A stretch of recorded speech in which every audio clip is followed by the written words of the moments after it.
Hey, it's Wade, and in this video I'm actually going to finally do the episode 2 of designing a board game, is I guess what the series is going to be called.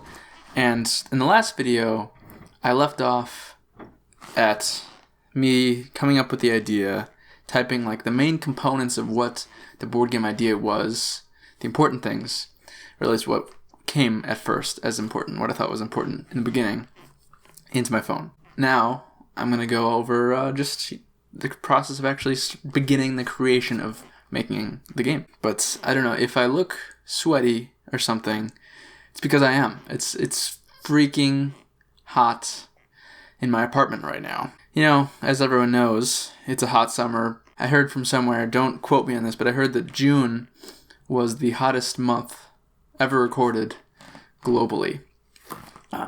It's July now, but still, it's very hot. And my apartment has air conditioning in the living room area, but turn that on, it does not reach the bedroom. It doesn't even reach the kitchen. There's only 3 rooms in this apartment. Basically, well, there's 4. There's a bathroom too. But basically, it reaches like a 5-foot radius, and then outside of that, it's 10 degrees hotter. So my bedroom, which is where this is like a hot box of sweat and misery. It's really actually making me consider there's a desk in the living room that's my girlfriend's, that she has her computer on. It's making me consider switching them, because she uses my computer for intensive, computer stuff, because mine is like a 27-inch iMac. Hers is a little laptop. So I kind of want to switch our desks so I can not be sweating like crazy whenever I'm on my computer, which is frequently. Anyway, though, the board game thing. Sometimes when I thought of an idea, because I used to write like short stories, I would think of the name of the thing, like right away it would come to me. This board game, I didn't think of a name for it, and it's been 3 years, and I still have not thought of a name for it. I have a list of names, but honestly, I don't really like many of them very much. It's just a hard thing. Like, it's not something that just came to me. It's not, I don't want it to be similar to, or like samey with all the rest of the genre of board games. It's a difficult thing, so I'm hoping that eventually it'll come to me, but so far it hasn't. So at the time, I didn't know the name of the game. I just knew basically what I wanted the game to be. The very first thing that I started working on was... I'll show you. Alright, so this is from the first prototype, and I didn't make this actual thing until later, but I drew up on just a sheet of paper the dimensions and the look of this. So let's put it in frame. This is what it looks like. I'm covering my face. I'll put it down here. This is the thing I made. So basically, there's little slots, for where you put your cards in. This is just little mats that you would have right in front of you. Each player would have one in front of them. And so as you can see, it's right... Oh, no, it's on this side. I've got it on both sides. So right here, this little XP tracker, you would have a little cube, and then every time you gain XP, you just move your cube. And I kept the XP simple in chunks of 25. So, like, say you defeat an enemy, it's either going to give you 25, 50, 75, 100, or 0 experience. It's not going to be like, you gained, 17 experience. So it's just simple chunks. Basically, kill 4 enemies, you level up. Kill 4 level-appropriate enemies. If you kill, like, enemies that are harder than you, like, you're level 5, they're level 8, you're going to probably get more experience. And that would be listed on the enemy cards and stuff. So, and then there's also your mana, which is basically your resource for your spells, which, makes enough sense. You have spell cards. If you've got 10 mana, which you can have a maximum of 20. It's over here. Maximum of 20. You start as your max mana at 10. You can improve your max mana by enchanting your armor. So you have 10 mana. I'll put that away now. You have 10 mana. And maybe you've got some spells, one costs 5 mana, one costs 10, one costs 2, one costs 3. You're limited by what spells you can use based on the mana you have. So you can't just use every single spell you know on one turn. You have to wait till the next turn for your mana to regenerate. So there's also the slots that you can put in your gear. So you would kind of just tuck your gear in like right below that little area, and that's how much gear you could equip. You could have a left hand, right hand, trinkets, head, chest, arms, legs. And not everything it wasn't just one hand only. Some things were 2 hands, so you would just put it in one slot and the other slot would have to stay empty. So yeah, that was the very first thing I made. I drew up, for some reason I just knew that I wanted to have that. I don't know why exactly, but I drew that up, and basically the layout did not change from conception to first prototype. It's changed since. But so that was like a year period where I kept it. But that was the first thing I made. Second thing I made was the cards. Like the dimensions of the cards is the next thing I decided. And I drew for each of the types of the cards that I knew I wanted to have in the game. So you've got spell cards, quest cards, you've got race cards, class cards, enemy cards, material cards. Oh, there's these event cards. So I drew up like a graphic of what I wanted those to look like. They are each, had icons, text, and borders and colors in separate places. So I drew them all out. And then I figured out the dimensions of what I wanted the board tiles to be. I think I ended up going with, what is it, 1 centimeter? No, it's been a long time and I don't remember, but I'll show you those. The stuff I'm showing you right now, like I said, I didn't physically create this right away. I created drawings of them. And this stuff is from the first prototype. So this is a large hex tile of grasslands. I also had smaller hexes, which were one of these things. But I made about 5 large ones of each type so that you could more quickly assemble the board. If you didn't want to do it all individual piece by piece, you could just do, here's a swath of forest, here's a swath of mountain, which is the brown, here's a swath of water, so that, it didn't have to be nitty gritty. You could just plant them on there to make it quicker. Turns out that didn't actually make board assembly very much quicker.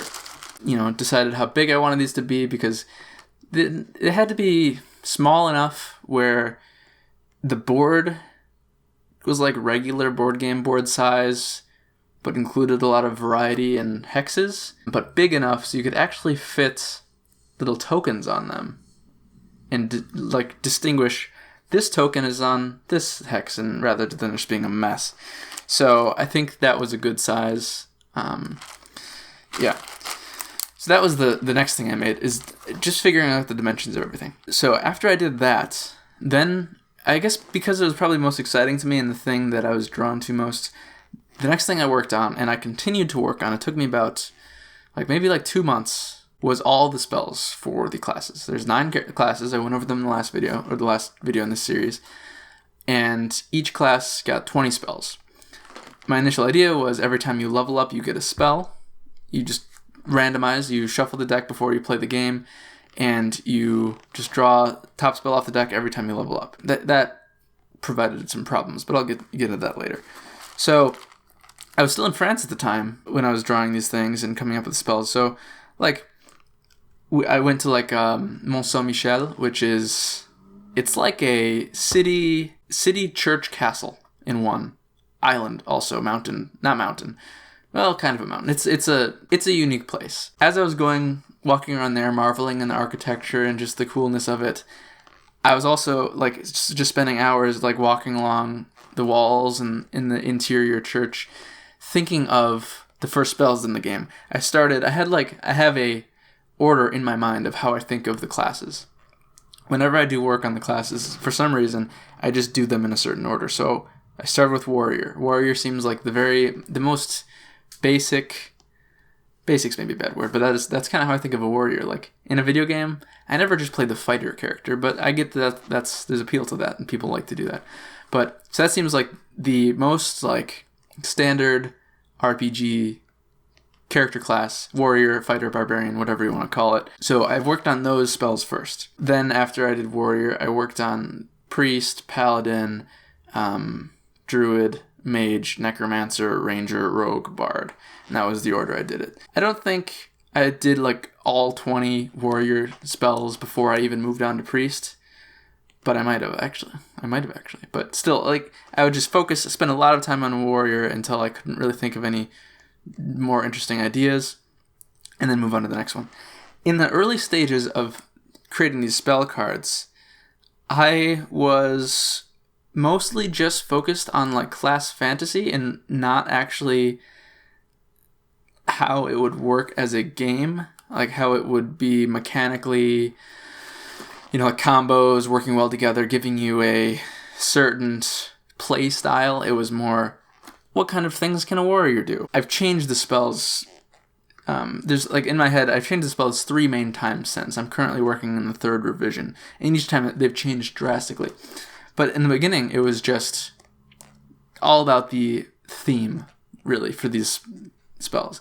I mean, the spells did things, and they worked. They were you use them in a certain way, but I was less caught up in this spell is going to work really well in conjunction with this spell, and if you use it in this order, and yeah.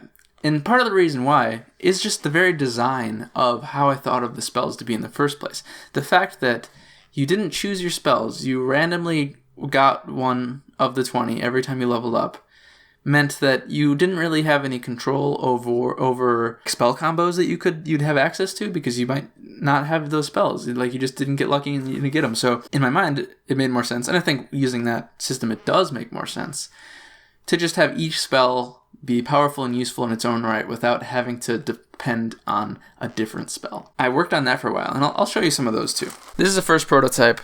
Yeah, this was months and months after I was working on just the ideas. The ideas I was just typing into my phone. I would type like warrior spells and then make a list of 1 through 20, and then each one I'd put the name of the spell, what the spell does, the mana cost, and any restrictions it might have, like when you can use it.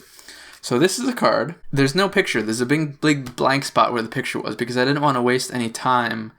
I already wasted time making it look, vaguely nice. You can see through it onto the other side. The other side, it just says, it's the like general warrior color, and it says warrior spells. Simple enough, but still, I did spend too much time making it look nice, which is still a problem I have. I do like to make my cards look better. I'll show you a version 2 spell card so you can see the difference. Got the name, the little text box of what it does. Mana cost is the 3 in the blue, and then it says use during combat. So this is a combat only spell, which most of them for the warrior are. Warrior is very combat oriented. And what this spell does is it's cleave.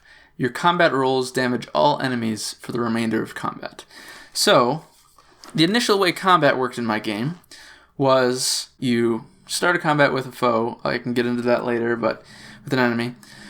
And each combat round, every participant in that combat gets a turn. So it just might be you fighting a giant rat. Now there's only 2 participants, so each round there's only 2 turns. You then the rat. During your turn, you get to do a roll and do a spell. Now your rolls, you've got runaway or combat. So, if it's beating you and you don't want to die or lose any more health and you don't think you can win, or you don't want to waste resources, you don't think it's worth winning to use up all your spells that you're going to have to use, you can roll to run away. And, there's like a 1/3 chance that you will be successful. Everything in the first version of the game just used a d6 die. So to run away, you had to roll a 5 or a 6, I think. Actually, it might have even half.